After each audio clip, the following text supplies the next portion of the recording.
अदिति और अजय।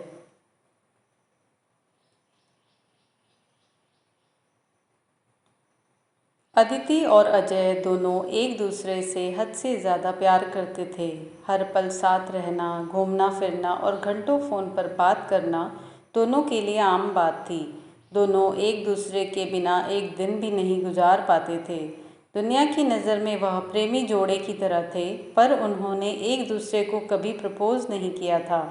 दोनों एक दूसरे को अपना बहुत अच्छा दोस्त समझते थे और ऐसे ही वक्त गुजरता चला गया। दोनों एक दूसरे के साथ इतने खुश थे कि उनको किसी और की ज़रूरत ही नहीं पड़ती थी।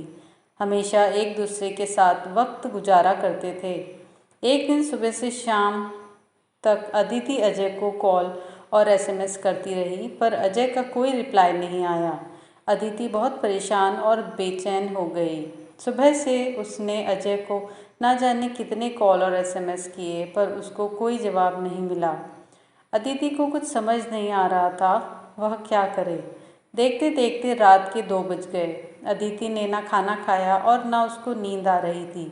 उसके मन में बस एक ही बात घूम रही थी, आखिर अजय उससे बात क्यों नहीं कर रहा।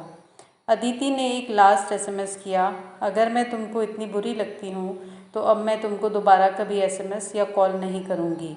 इसके बाद भी जब अजय का कोई रिप्लाई नहीं आया तो अदिति ज़ोर ज़ोर से रोने लगी और पता नहीं कब वह रोते रोते सो गई। दूसरे दिन जब अदिति की आंख खुली तब उसने सबसे पहले फ़ोन को उठाया और देखा उसमें एक मिस कॉल थी जो अजय की थी। अदिति ने बिना कुछ सोचे समझे तुरंत अजय को फ़ोन लगाया। जैसे ही कॉल रिसीव हुआ वह ज़ोर ज़ोर से चिल्लाने लगी, तुम्हें हो क्या गया है? कल मैंने कितने कॉल और मैसेज किए, तुमने एक का भी रिप्लाई नहीं दिया। तुम समझते क्या हो और ना जाने क्या क्या। वह एक ही सांस में बोलती चली गई। अजय ने बड़ी शांति से उत्तर दिया, देखो कल मैं बहुत बिज़ी था और मैं अब रोज़ रोज़ तुमसे बात नहीं कर सकता। मेरे भी कुछ सपने हैं और मुझे अपने करियर पर भी फोकस करना है। इतना कहकर अजय ने फ़ोन काट दिया। अदिति के पैरों तले से ज़मीन खिसक गई। वह समझ नहीं पा रही थी आखिर अचानक ऐसा क्या हुआ जो अजय उससे बात नहीं करना चाहता है। वह ज़ोर ज़ोर से रोने लगी और उसके सामने फ्लैशबैक चलने लगा।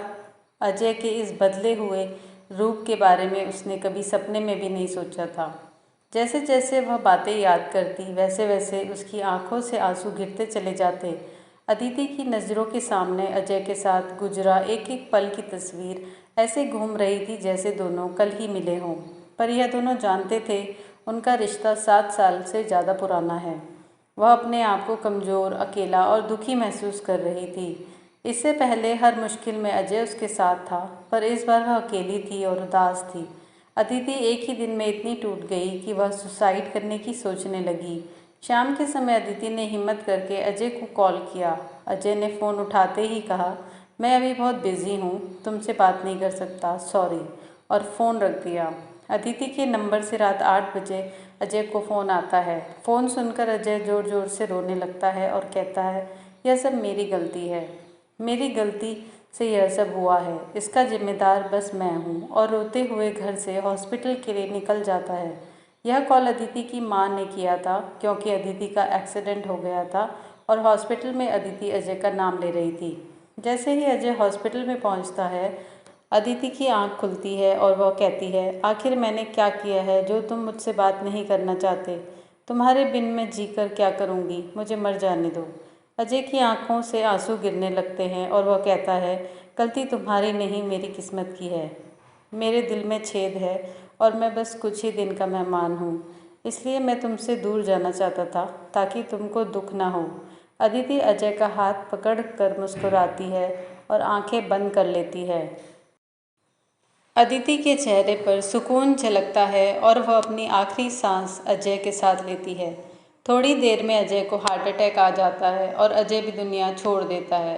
बहुत किस्मत वाले लोग होते हैं जिनको इस संसार में सच्चा प्यार मिलता है, और उससे ज़्यादा किस्मत वाले लोग वो होते हैं जो पूरी ज़िंदगी साथ गुजारते हैं। दोनों साथ साथ जीते हैं और साथ साथ मर जाते हैं।